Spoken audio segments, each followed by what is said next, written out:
Bismillahirrahmanirrahim. Assalamualaikum warahmatullahi wabarakatuh. Innal hamdalillah nahmaduhu wa nasta'inuhu wa nastaghfiruh wa na'udzu billahi min syururi anfusina wa min sayyiati a'malina may yahdihillahu fala mudhillalah wa man yudlil fala hadiyalah. Asyhadu an la ilaha illallah wahdahu la syarikalah wa asyhadu anna Muhammadan abduhu wa rasuluh. Ya ayyuhallazina amanu taqullaha haqqa tuqatih wa la tamutunna illa wa antum muslimun. Ya ayyuhan nasu taqu rabbakumul ladzi khalaqakum min nafsin wahidah wa khalaqa minha zawjaha wa basta minhuma rijalan katsiran wa nisaa. Wattaqullaha allazi tasaaluna bihi wal arham innallaha kana 'alaikum raqiba.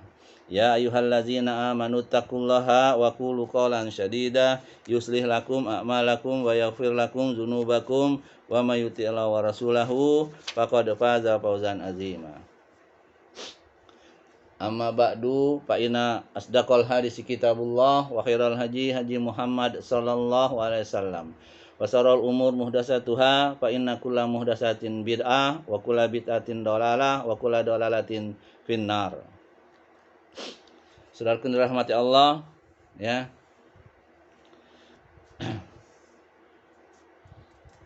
Kita coba lanjutkan ya pembahasan kita tentang puasa atau faedah-faedah puasa ya di bulan Ramadan ini. Karena sekarang sudah mendekati bulan Ramadan ya. Mudah-mudahan kita bisa sampai ke bulan yang mulia ini ya.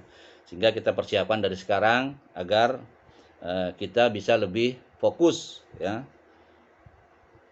beramal dalam di bulan Ramadan ini ya, beramal kebaikan dalam bulan Ramadan ini.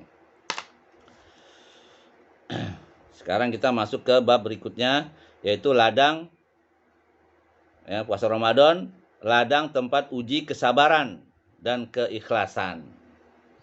Ramadan merupakan ladang subur untuk beribadah dan berbuah pahala berlipat ganda. Pada bulan itu ada berbagai jenis ibadah, dari yang kecil sampai yang besar, dari yang sunnah maupun wajib, baik di waktu siang maupun waktu malam, untuk orang miskin maupun orang kaya. Setiap hamba dapat berlomba-lomba dengan kebajikan, baik dengan ibadah maupun muamalah ya. Si miskin dapat berlomba dengan ibadahnya dan si kaya pun dapat berlomba dengan ibadah hartanya ya. Ya, si kaya berlomba dengan harta dan ibadahnya. Kalau si miskin dapat berlomba dengan ibadahnya. Sang pembantu rumah tangga dapat pula berlomba dengan majikannya dalam meraih pahala Ramadan, dan semuanya akan mendapatkan penilaian secara adil. Karena Allah melihat apa yang dilakukan oleh seluruh hambanya, sungguh hanya Allah Subhanahu wa ta'ala yang mampu membalas setiap perbuatan hambanya. Dan dengan puasa Ramadan, semua orang yang beriman diuji bagaimana dirinya dituntut untuk ikhlas, sabar, dan berbesar hati dalam menghadapi dan menjalani setiap aktivitas hidupnya. Atasan atau majikan akan dituntut untuk menjadi lebih bijak terhadap bawahannya. Orang tua dituntut untuk lebih arif dan sayang terhadap anak-anaknya. Anak diharapkan menjadi lebih santun dan hormat pada orang tuanya. Suami dituntut untuk lebih lembut dan perhatian kepada istrinya. Demikian pula terhadap teman, tetangga, dan kerabatnya. Ya, dianjurkan untuk bermuamalah dengan segenap kemuliaan. Ya, kemuliaan Allah ya. Kemuliaan Ramadan itu sendiri maksudnya. Itu ladang tempat puasa Ramadan itu ladang tempat uji kesabaran dan keikhlasan. Kemudian Ramadan ya, masuk Ramadan dengan hati yang bersih ya, kita persiapkan ya dari sekarang. beningnya hati dan bersihnya jiwa menjadi modal utama berpuasa. Maka puasa Ramadan hanya bisa sempurna dan berbuah ampunan dan rahmat ketika dijalankan dengan modal hati yang bening dan jiwa yang bersih. Sementara kebeningan hati dan kebersihan jiwa hanya bisa diraih dengan iman dan ikhlas karena Allah. Hati yang sehat akan senantiasa mengajak pemiliknya untuk segera kembali ke kampung akhirat, ya, menghadap kepada Allah, tidak pernah bosan berzikir dan senantiasa senang melayani, ya, dan senang melayaninya, lebih rindu kepada berbagai macam ketaatan dibandingkan rindunya orang-orang yang lapar kepada makanannya. Jadi kita lebih rindu kepada ketaatan kepada Allah daripada kita rindu kepada makanan, ya, yang buat kita lapar itu, ya kan, gitu. Menemukan ketentraman batin pada saat sedang sholat, ya, tenang, ya, senang, sholat malam, ya. Jangan buru-buru, taraweh nggak boleh buru-buru. Sangat pelit terhadap waktu, ya. Waktunya waktu hura-hura, ya, gitu. Selalu berusaha untuk ikhlas dalam beramal, merasa diawasi Allah dalam setiap gerak-geriknya, dan tidak menyibukkan dengan sesuatu yang menjauhkan dirinya dari Allah. Bahkan kelezatan hidupnya hanya didapat dengan mendekatkan diri kepada Allah, dan tidak menyibukkan diri dengan balas dendam pada orang-orang yang menyakiti dan menzaliminya. Itulah jiwa yang telah menemukan ketenangan. Sebagaimana, ya,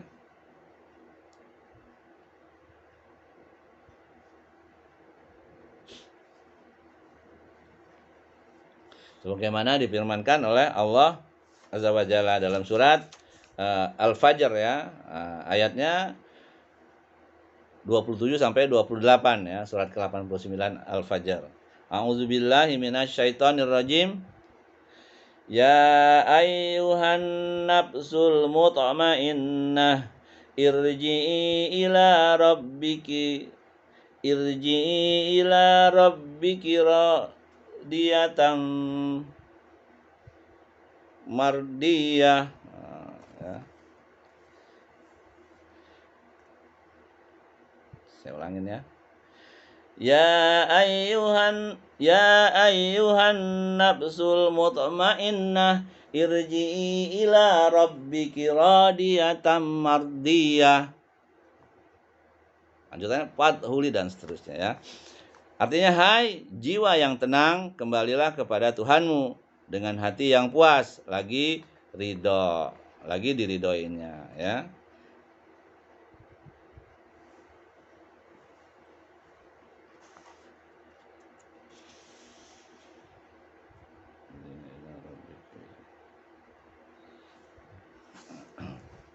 Ya, itu surah Al-Fajr tadi ayat 27 sampai 28, ya. Ya ayyuhan nafsul mutmainnah irji'i ila rabbiki radiyatan mardiyah. Artinya, hai jiwa yang tenang, kembalilah kepada Tuhanmu dan dengan hati yang puas, lagi diridhoinya. Dengan hati yang bersih dan jiwa yang tenang, bentuk ibadah seberat apapun menjadi ringan. Semakin dekat dengan Allah, makin mantap berdoa, makin khusyuk beriktikaf, ya, makin gemar membaca Al-Quran dan rajin sholat malam dan berzikir, sehingga hawa nafsunya lebih terkendali, batinnya lebih condong kepada kebaikan, pikirannya lebih positif, ucapannya terkontrol, tingkah lakunya lebih lurus, serta perasaannya lebih lembut dan emosinya lebih stabil, ya. Sudah dirahmati Allah, ya. Sekarang masuk poin berikutnya, hargai waktu, tingkatkan etos kerja. Nah, dalam Ramadan itu kita harus menghargai waktu, sekecil apapun waktu, ya, kita manfaatkan untuk kebaikan, ya.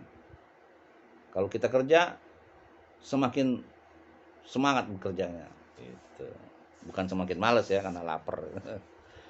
Waktu bagi seorang muslim, terutama pada bulan Ramadan, sungguh sangat berharga, namun sangat disayangkan pemanfaatan waktu di bulan penuh berkah ini baik siang maupun malam sangat kurang dimaksimalkan. Bahkan seringkali selama bulan Ramadan waktu hanya habis di depan televisi, ya, di depan handphone, ya.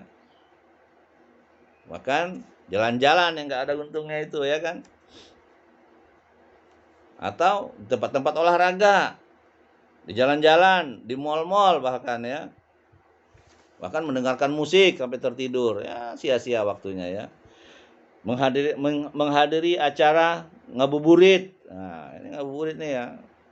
Padahal kalau dimapat untuk membaca Quran, Masya Allah, ya. Kemudian mainan petasan, pacaran, atau kegiatan sia-sia lainnya. Padahal semua itu akan ditanyakan Allah. Sebagaimana sabda Nabi SAW. Tidaklah kedua telapak kaki anak Adam pada hari kiamat beranjak dari sisi Tuhannya hingga ditanya tentang 5 perkara. Hanya 5 perkara. Ya. Yang pertama tentang umurnya. Digunakan untuk apa? Yang pertama. Yang kedua, masa remajanya dihabiskan untuk apa? Yang ketiga, hartanya dari manakah dia dapatkan? Kemanakah dikembalikannya atau dibelanjakannya? Ya. Dan tentang ilmunya, sudahkah diamalkan? Ya, jadi kita punya ilmu harus kita amalkan, jangan cuma untuk membantah-bantah, ya. Gitu. Jadi akan ditanya 5 perkara itu, umur, ya, digunakan untuk apa? Masa remaja dihabiskan untuk apa? Ya kan? Hartanya, ya, di mana dapatnya dan di mana dibelanjakannya. Kemudian ilmunya, ya, dimanfaatin apa, diamalkan atau tidak. Itu pasti ditanya sama Allah itu, ya. Gitu. Seharusnya seorang muslim di bulan Ramadan memelihara puasanya agar tetap sempurna, menjaga qiyamul lail hingga akhir Ramadan, memperbanyak sedekah, memberi makanan kepada orang yang berbuka dan orang miskin, banyak membaca dan menghafal Al-Qur'an. Setelah sholat subuh duduk dan berzikir hingga matahari setinggi tombak. Kemudian sholat 2 rakaat, beriktikaf pada 10 terakhir bulan Ramadan, terutama itikaf di 3 masjid, ya. Masjidil Haram, Masjid Nabawi, dan Masjidil Aqsa. Ya. Itu lebih utama, ya. Tapi kalau nggak punya duit, ya udah masjid-masjid yang dilakukan sholat Jumat saja, ya, gitu. Menunaikan ibadah umroh, ya, memperbanyak salawat dan zikir, istighfar, dan berdoa terutama pada saat-saat berbuka puasa dan akhir malam, ya. Pada saat membuka puasa berdoa dulu kita, ya. Atau pada saat sahur, ya. Akhir malam sholat tahajud umpamanya gitu, ya. Dan sangat disayangkan jika Ramadan digunakan untuk bermalas-malasan, tidur-tiduran, dan membuang-buang waktu untuk main kartu, main game, main catur, main handphone, atau main karambol. Seharusnya etos kerja di bulan Ramadan lebih ditingkatkan dan lebih disiplin dengan menyeimbangkan antara kerja dan amaliyah Ramadan, karena kerja juga bagian dari ibadah. Insyaallah, ya. Poin selanjutnya, toleransi dan kebersamaan. Ya, alangkah indahnya suasana di bulan Ramadan, terjalin kebersamaan dengan baik di antara kaum muslimin, ya. Mereka hanya punya satu tujuan, baik tua, muda, besar, kecil, dan laki-laki maupun perempuan berlomba-lomba ingin menjadi manusia yang paling mulia di sisi Allah dengan meraih derajat takwa, karena berbondong-bondong mendatangi masjid atau musola-musola untuk menunaikan ibadah sholat 5 waktu dan sholat tarawih dengan berjamaah. Mereka saling bertemu, ya. Para remaja masjid sibuk dengan sholat, Karang Taruna sibuk dengan santunan sosial, para ibu rumah tangga sibuk menyiapkan makanan untuk buka bersama atau sahur. Semua anggota keluarga, tak terkecuali para pembantu atau pekerja, bersama-sama hadir ke masjid untuk sholat berjamaah, ruku bersama, sujud bersama, semuanya sama-sama merasakan sebagian hamba yang dituntut untuk bertakwa. Ya. Subhanallah. Tidak ada sekat, tidak ada jarak, tidak ada kesenjangan sosial, dan tidak ada perbedaan status. Semua mengejar ampunan, rahmat, dan kemuliaan di sisi Allah.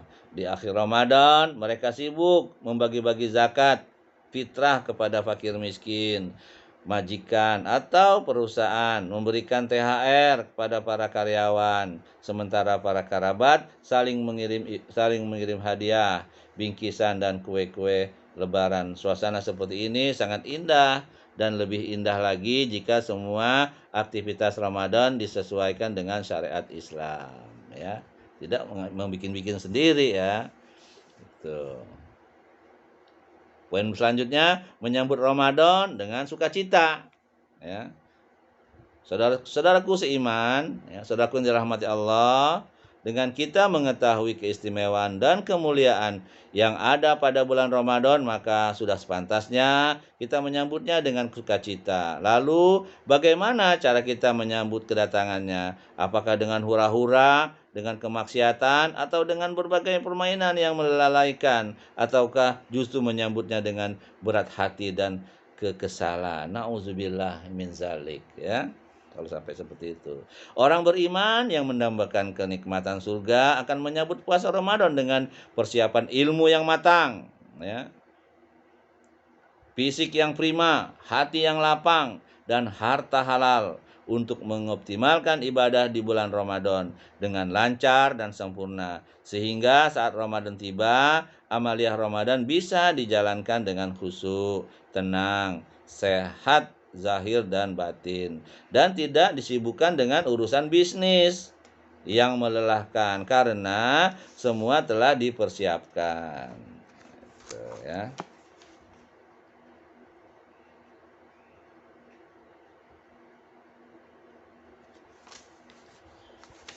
Ya, sudah dipersiapkan. Mereka juga tidak dipusingkan dengan urusan hari raya, tidak sibuk dengan lembur untuk mencari tambahan agar bisa mudik atau beli pakaian baru. Bahkan ada beberapa ikhwan yang kami jumpai saat Ramadan belum tiba, ia sangat semangat, ya, dalam mencari harta dunia. Namun saat Ramadan tiba, ia libur selama sebulan Ramadan karena bekal dunia itu sudah ia kumpulkan jauh-jauh hari. Maka ia pun semakin mantap beribadah selama bulan Ramadan. Hal ini jelas sangat berbeda dengan yang dilakukan oleh para pencinta dunia dan pekerjaannya. Saat Ramadan bukannya giat beribadah, tapi justru semakin giat menambah lemburan dan mengeruk untung sebanyak-banyaknya. Bahkan mereka yang berdagang tidak mempunyai rasa malu ataupun risih membuka warung makanan di siang hari di bulan Ramadan. Ya, Masya Allah, ya. Gitu. Kita berlindung kepada Allah, ya, agar selalu berbuat yang terbaik di bulan Ramadan kelak, ya.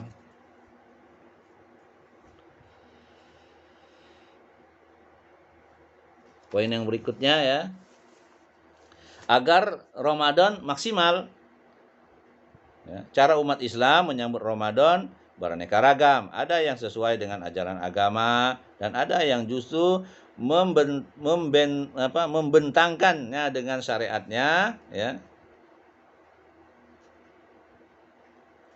Ya, saya ulangin, ya.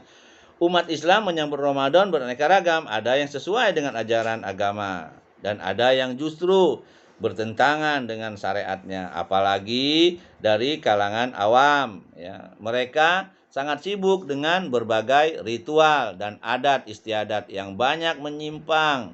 Berbeda dengan kaum muslimin yang mencintai surga, mereka menyambutnya dengan penuh kelurusan dan ketundukan. Agar puasa seorang muslim di bulan Ramadan maksimal, maka harus memperhatikan hal-hal berikut, ya. Yang pertama itu harus diperhatikan, takutlah kepada Allah Jalla Jalaluhu, dengan keyakinan bahwa Allah senantiasa mengawasi hambanya, yang meliputi pengawasan terhadap gerak-gerik, ucapan, dan niatnya. Dan Dia harus yakin bahwa semua perbuatan hamba akan mendapat balasan jika seorang muslim tetap memiliki perasaan ini, maka ia akan menyibukkan dirinya dengan berbagai macam ketaatan kepada ketaatan kepada Allah dan bersegera untuk bertobat dari berbagai macam maksiat, ya.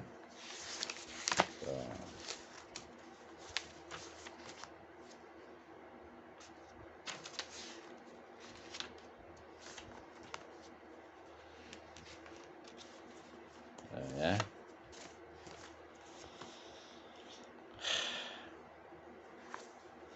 Yang kedua, ya, agar bulan Ramadan itu maksimal, memperbanyak zikir kepada Allah dan membaca Al-Quran. Karena dengan berzikir dan membaca Al-Quran, hati akan menjadi lunak. Sebagaimana firman Allah berikut, ya, dalam surat Al-A'rad, dalam surat Ar-Rad, ya, dalam surat Ar-Rad, surat yang ke-13 ayat yang ke-28. A'udzubillahi minasyaitonirrajim. Allazina amanu wa tatma'innu qulubuhum bizikrillah. Ala bizikrillahi tatma'innul qulub. Artinya orang-orang yang beriman dan hati mereka menjadi tentram dengan mengingat Allah. Ingatlah, hanya dengan mengingat Allah lah hati menjadi tenteram. Ya. Allah juga berfirman dalam surat An-Anfal, ya, surat yang ke-8 ayat yang kedua, ya. Artinya sesungguhnya orang yang beriman itu adalah mereka yang apabila disebut nama Allah gemetarlah hati mereka.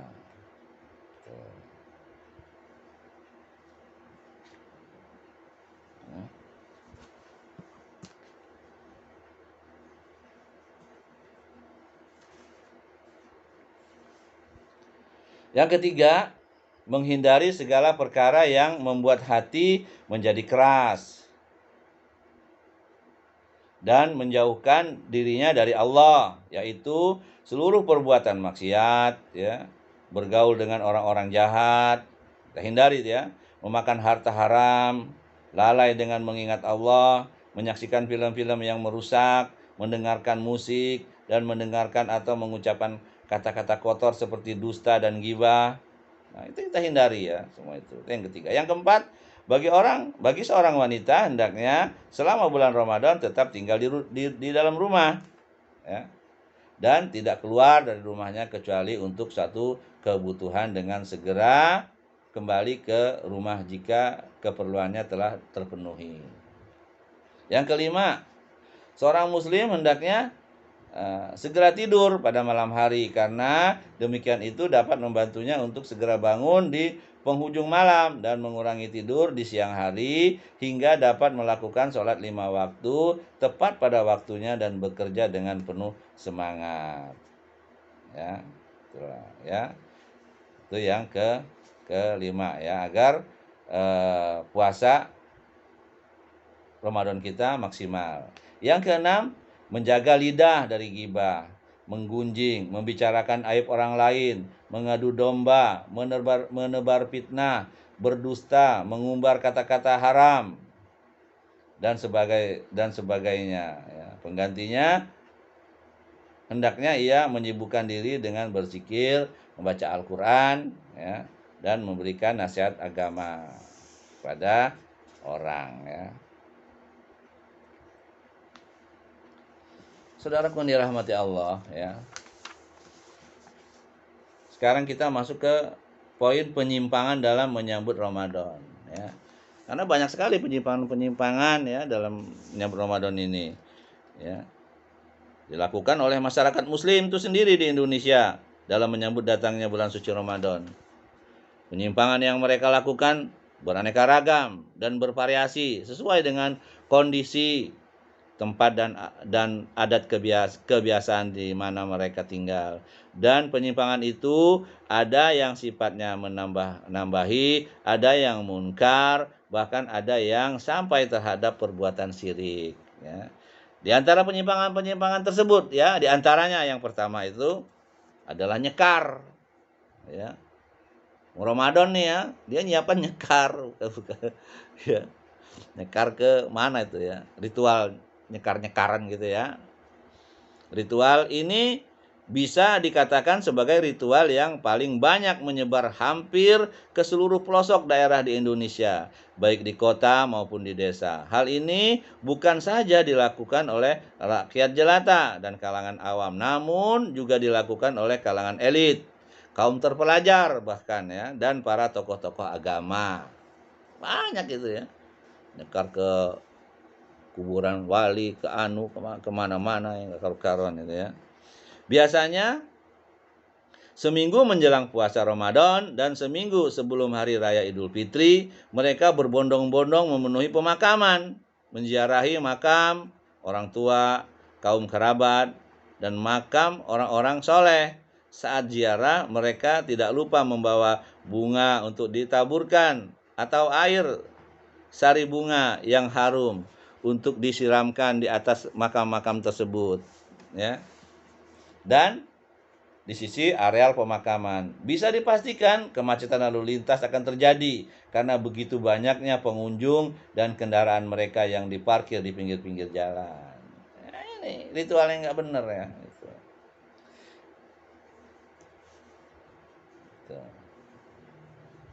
Yang tidak dicontohkan oleh Nabi SAW. Nah, itu perbuatan sia-sia, ya.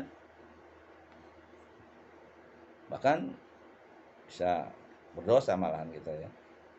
Karena kalau kita mau ziarah, ya ziarah aja sebelum bulan puasa atau jangan menunggu waktu mau Ramadan atau mau Lebaran, ya, jangan gitu. Setiap saat, ya, kita doa dari rumah juga nyampe, ya.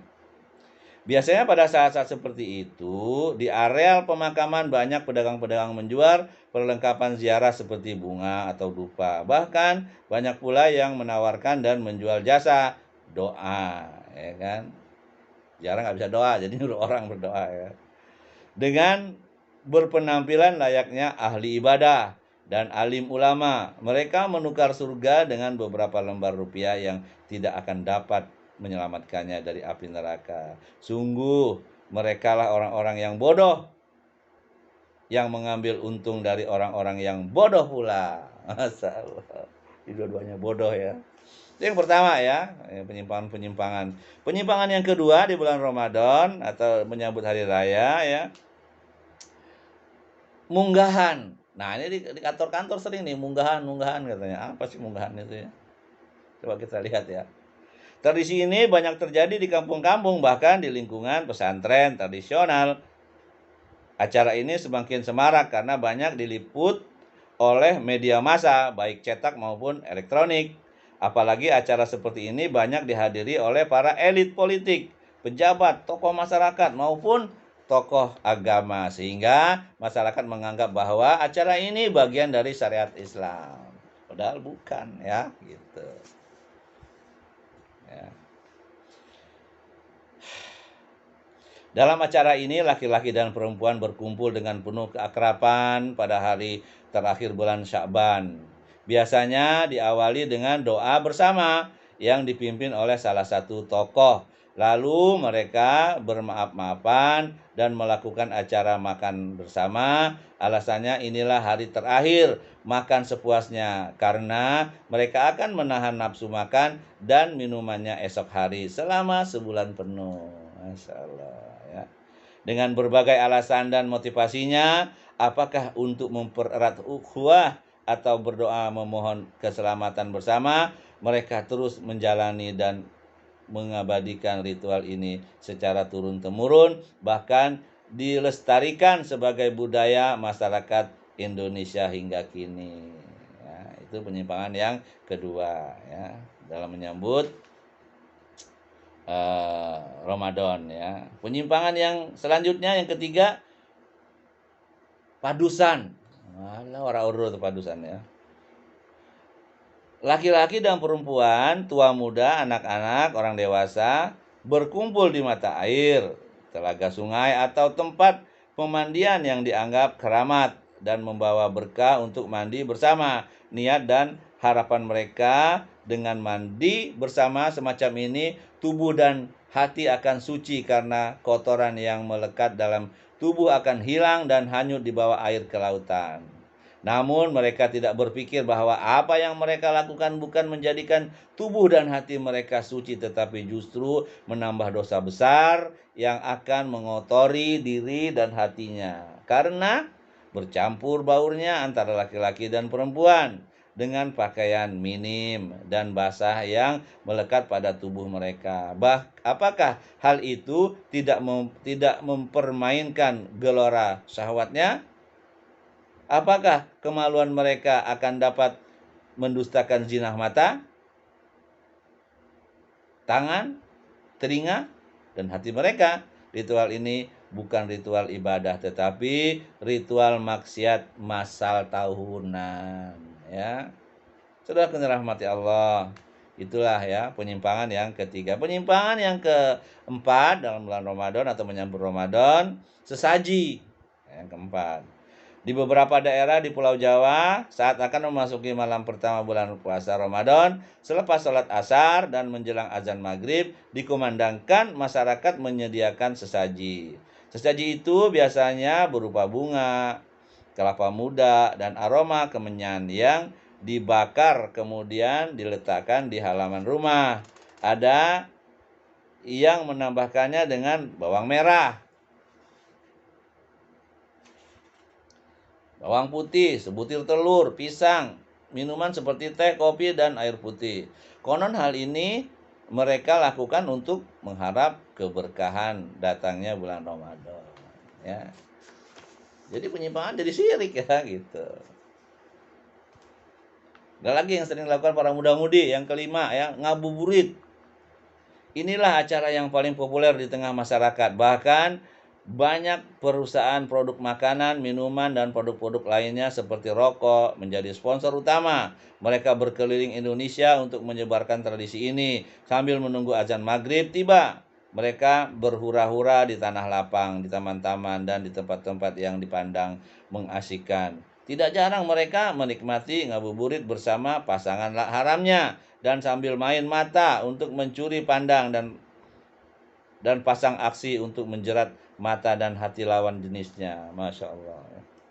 Seringkali acara semacam ini dibumbui dengan cara hiburan berupa pagelaran musik, nasyid, diselingi kuis, dan juga ceramah dari para ustadz yang ngartis ataupun artis yang ustadz, ya, ustadz yang artis atau artis yang ustadz ya. Bahkan bukan saja menjelang waktu berbuka puasa, saat selesai sahur dan sholat subuh, acara maksiat yang di hari-hari biasa sepi atau tidak ada justru menjadi marak dan bermunculan di bulan Ramadan. Saat menjemput matahari terbit, banyak yang menghabiskan waktu dengan olahraga pagi atau bersantai di taman-taman, pantai-pantai, atau tempat-tempat yang rekreasi lainnya. Padahal sia-sia berbulan, mendingan buat ngaji, baca Quran, zikir. Tuh. Jadi rusak puasanya ya. Yang keenam, penyimpangan yang keenam, pesta petasan dan kembang api ya. Suara petasan dan semburan kembang api yang di bulan lain jarang terdengar dan nyaris tidak ada, namun jika bulan Ramadan tiba, suara itu hampir setiap saat terdengar memekakkan telinga. Dan anehnya, hampir semua tempat di Indonesia bila menjelang maghrib hingga isya, ya, dan beberapa waktu setelahnya hampir serempak seperti dikomando, seolah-olah petasan atau kembang api menjadi tanda Ramadan atau tanda untuk bersiap-siap untuk berbuka atau bersahur, sehingga orang awam ataupun kafir mengira petasan dan kembang api bagian dari syariat Islam. Nah, itu tadi ya, karena bodohnya ya, karena bisikan setan ya. Setan itu membuat hal-hal yang buruk menjadi indah ya di mata orang-orang yang bodoh.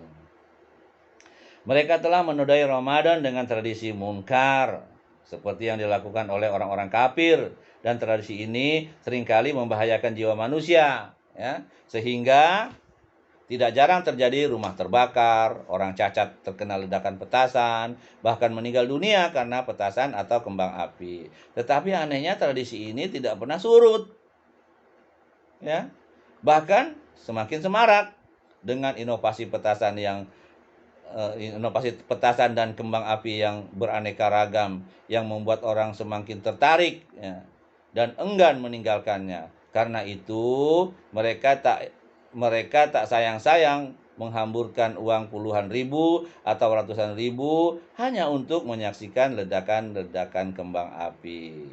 Dan mereka tidak berpikir bahwa uang yang dibakar dan diledakkan itu sebenarnya menjadi jauh lebih bermanfaat untuk fakir miskin yang mungkin kesusahan saat akan berbuka atau makan sahur, ya.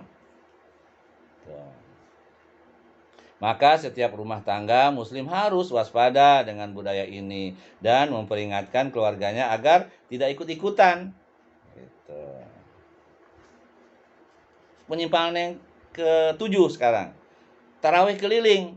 Nah, ini lagi nih ya, seolah-olah syariat tapi bukan syariat ya. Banyak tradisi yang menyebar di masyarakat dengan istilah yang menarik seperti suling, subuh keliling, juling, Jumat keliling, tarling, tarawih keliling. Masya Allah.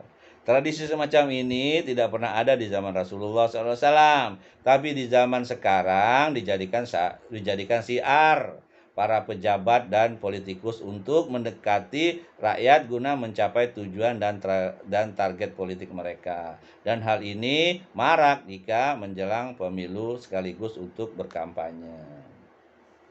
Penyimpangan yang ke-8. Sebelum Ramadan tiba, biasanya suasana kantor ya, perumahan, majelis taklim, dan masjid-masjid diramaikan tradisi maaf-maafan.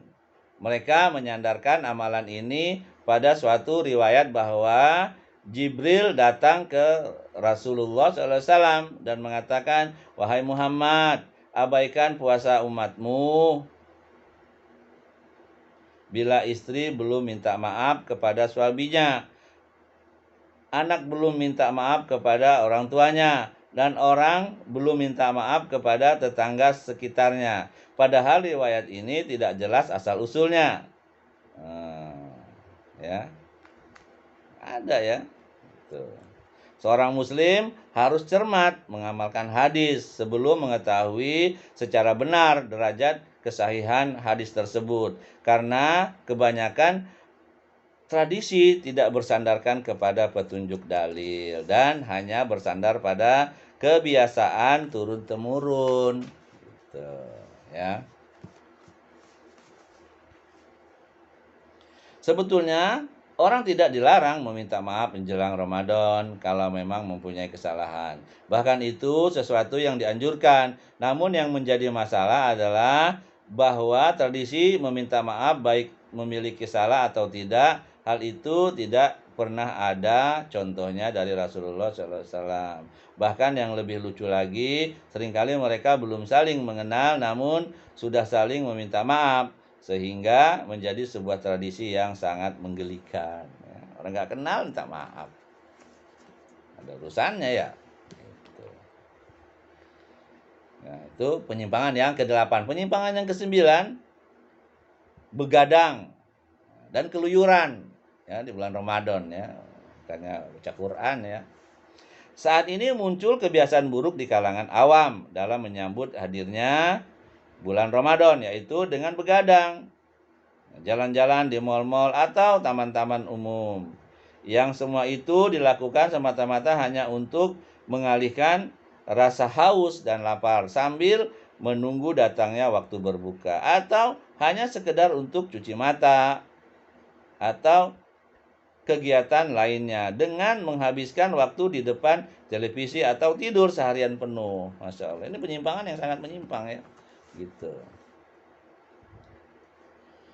Syekh Abdul Aziz bin Baz menerangkan bahwa yang wajib atas orang yang sedang berpuasa dan yang lainnya dari kaum muslimin hendaknya bertakwa kepada Allah Azza wa Jalla dalam mengalokasikan setiap waktunya dan hendaknya menjauhi berbagai perkara yang diharamkan Allah, ya. Gitu.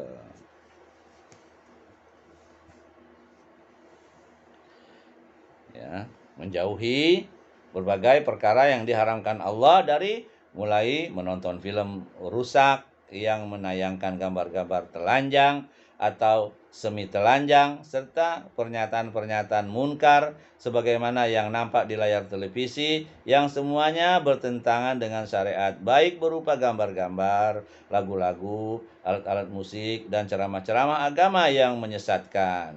Dan wajib bagi seorang muslim baik yang sedang puasa atau tidak agar menghindari dari alat-alat musik dari mulai gitar dan yang lainnya. Karena demikian itu termasuk menyaksikan dan berbuat kemunkaran yang bisa menyebabkan keras dan sakitnya hati, meremehkan syariat Allah, dan merasa berat dalam menunaikan kewajiban Allah seperti sholat berjamaah dan yang lainnya, serta terjatuh di dalam berbagai perkara yang diharamkan.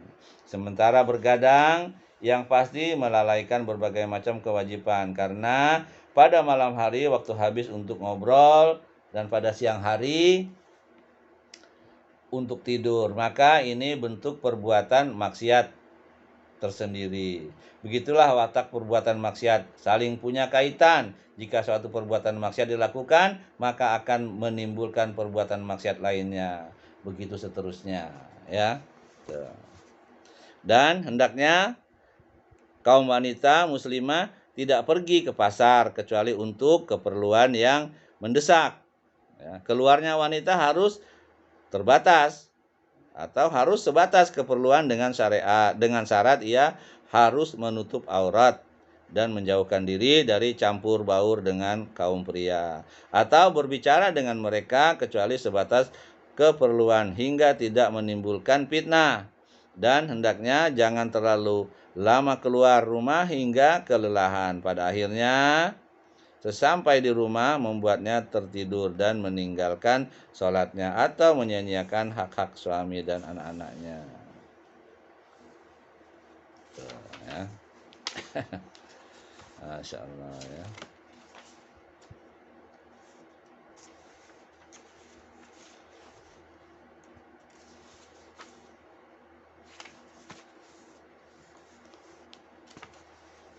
Itulah ya, banyak penyimpangan-penyimpangan yang sering terjadi, ya.